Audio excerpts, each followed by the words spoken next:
buong Japan ang napatingin at buong Pilipinas ang nagbunyi. Dahil umakyat si Alexandra Alex Ala sa live WTA ranking number 53, ang pinakamataas na posisyon niya sa career.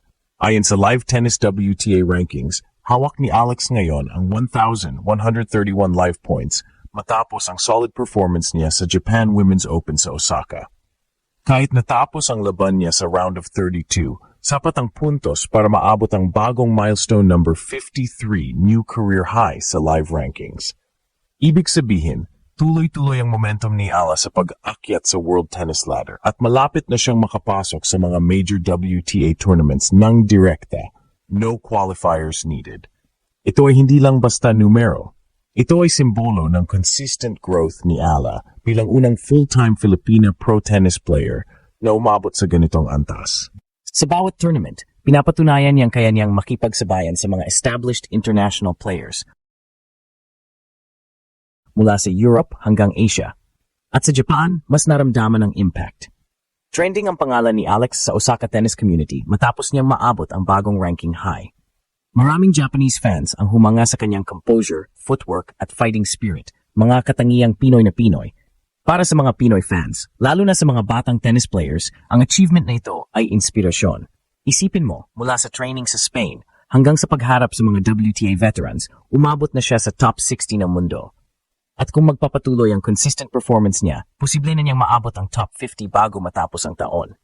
Ngayon ang tanong, hanggang saan pa kaya ang kayang abutin ni Alex Ala? Sa bawat serve at forehand na bitbit niya, hindi lang siya lumalaban para sa sarili, kundi para sa buong Pilipinas. Alexandra Ala, live WTA rank number 53. Isang simpleng numero na may bigat ng buong bansang proud sa kanya. From Manila to Osaka, isang Pinay ang patuloy na gumugulat sa mundo ng tennis. Hindi lang Osaka ang nayanig. Buong Japan ang ginulat ni Alexandra Alex Ala matapos siyang umakyat sa live WTA ranking number 53, ang pinakamataas na posisyon sa buong career niya bilang pro tennis player. Sa edad na 20, unti-unti nang natutupad ang pangarap ng isang batang Pinay na minsan nangangarap lang sa court ng Rizal Memorial at ngayon, siya na ang bagong mukha ng Asian women's tennis. Gamit ang Live Tennis EU data, kumpirmado, may 1,131 live points na hawak si Ala, sapat para mapanatili ang top 60 status at umakyat pa ng ilang baitang sa global rankings. Ito na ang career high rank ni Alex at kung mananatili ang consistency niya sa susunod na dalawang WTA tournaments, posibleng pumasok na siya sa top 50 ng mundo bago matapos ang taon. Ang Japan Women's Open sa Osaka ang naging saksi sa kanyang bagong yugto. Kahit hindi umabot sa finals, nagmarka ang kanyang performance, mahusay ang composure, matatag ang defense at agresibo ang baseline play. Hindi man siya nakaabot sa podium finish, nagbunga naman ng ranking jump ang bawat set na pinanalo niya laban sa mga higher-seeded players. At hindi lang Pilipinas ang pumalakpak. Maraming Japanese fans ang napahanga sa kanyang discipline at humility. Ayon sa local tennis coverage sa Osaka, Alexandra Ala plays with the heart of a champion, calm, fearless, and full of spirit. Sa bawat palo niya, ramdam ng crowd ang puso ng isang Pinay fighter. Ang mas nakakatuwa pa, si Alex ay kasalukuyang pinakamataas na ranked Southeast Asian player sa WTA Tour, lagpas sa mga Indonesian at Thai veterans na matagal nang nasa circuit. Isang patunay na nagbubunga na ang long-term training program niya sa Rafael Nadal Academy sa Spain. Mula sa pagiging junior champion, unti-unti na siyang umaangat sa pro stage at ngayon, nasa unahan na siya ng mga Asian contemporaries. Para sa mga Pinoy tennis fans, ito ay higit pa sa statistics. Ito ay simbolo ng pag-asa at pagkakakilanlan. Si Alex ay nagdada ng bandila ng Pilipinas sa bawat serve at sa bawat panalo, parang buong bansa ang kasama niya sa court. Ang pag-angat niya sa number 53 ay hindi lang tungkol sa puntos. Ito ay kwento ng sakripisyo, pagtitiis at walang sawang paniniwala na kaya ng Pinay na makipagsabayan sa pinakamagaling sa mundo. At habang papalapit ang 2025 WTA Asian Swing, isa lang ang malinaw, hindi pa tapos si Alex Ala. Baka sa susunod, hindi lang Japan ang magulat, baka buong mundo na. Matapos maabot ang career high rank na number 53, hindi na nagaksaya ng oras si Alexandra Ala. Habang abala pa ang ibang players sa post-Osaka break, tuloy-tuloy na agad ang ensayo niya sa Spain. Malinaw ang layunin, makapasok sa top 50 bago matapos ang taon. Isang milestone na hindi pa naabot ng kahit sinong Pinay sa kasaysayan ng tennis. Ayon sa mga analysts, kung magpapatuloy ang performance ni Alex sa kasalukuyang pace, posibleng pumasok siya diretso sa main draw ng 2026 Australian Open nang hindi na kailangan dumaan sa qualifiers. Sa WTA system, ang top 50 rank ay automatic ticket papunta sa mga Grand Slam main draw. Isang malaking karangalan at malaking tulong financially sa isang young pro tulad niya. Pero hindi madali ang landas na yan. Sa susunod na buwan, nakatakda siyang lumahok sa WTA 500 Seoul at WTA 250 Hua Hin, dalawang torneo na mahalaga para makadagdag ng puntos.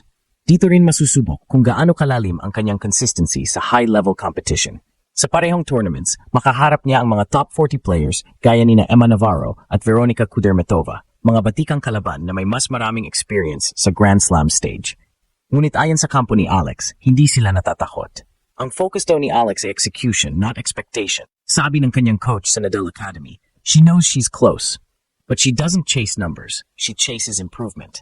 The ranking will follow. Isang mindset na nagpapakita kung gaano siya kahinog emotionally kahit bata pa, at kung susuriin ang trend ng kanyang laro, malinaw ang dahilan ng pag-angat. Mas matatag na ngayon ang kanyang first serve percentage, mas mahinahon sa long rallies, at mas strategic ang shot selection. Ayon sa mga commentators, ang kanyang baseline control ay Nadal-like. May kombinasyon ng precision at mental calmness na bihira sa mga batang player. Sa social media naman, pumuhos ang suporta ng mga Pinoy fans. Trending sa X, dating Twitter, ang hashtag #top50goal, habang libu-libong comments mula sa Southeast Asian tennis community ang nagpahayag ng paghanga sa kanyang dedication. Proud to be Asian, proud to be Pinay. Yan ang paulit-ulit na linya ng mga fans online. Ang pag-angat ni Alex ay hindi lang tungkol sa kanya. Ito ay pag-angat ng isang buong bansa sa mapa ng world tennis. Sa bawat panalo niya, mas maraming batang Pinay ang naniniwala na posible na kahit galing sa maliit na bansa, pwedeng makipaglaban sa pinakamalalaking court sa mundo. At kung matutupad ang kanyang plano bago matapos ang taon, magiging unang Pinay sa kasaysayan na seeded sa Grand Slam si Alexandra Ila. Mula Rizal Memorial Courts hanggang Melbourne Park. Isang kwento ng pag-asa, determinasyon, at pambansang inspirasyon. Bago ang number 53, bago ang spotlight sa Japan, si Alexandra Ayala ay simpleng batang Pinay lang na may racket at pangarap. Sa ilalim ng matinding araw ng Rizal Memorial, doon siya unang natutong mangarap na balang araw makakalaban siya sa mga idol niyang sina Iga Swiatek at Coco Gauff. Sa edad na 12, lumipad siya papuntang Spain sa Rafael Nadal Academy, malayo sa pamilya, sa kulturang hindi niya kilala. Doon niya natutunan ang disiplina ng mga champion, gumising ng maaga, mag-ensayo kahit pagod, at ngumiti kahit talo. Ngayon, bawat palo niya sa court ay kwento ng sakripisyo. Bawat panalo ay tagumpay ng isang bansa. Sa likod ng ranking at headlines, may batang babae pa ring naglalaro para sa Pilipinas. Hindi lang para manalo, kundi para magbigay inspirasyon. At habang patuloy siyang umaakyat sa WTA rankings, isang bagay ang sigurado, hindi lang siya naglalaro para sa sarili. Naglalaro siya para sa bawat batang Pinay na nangangarap.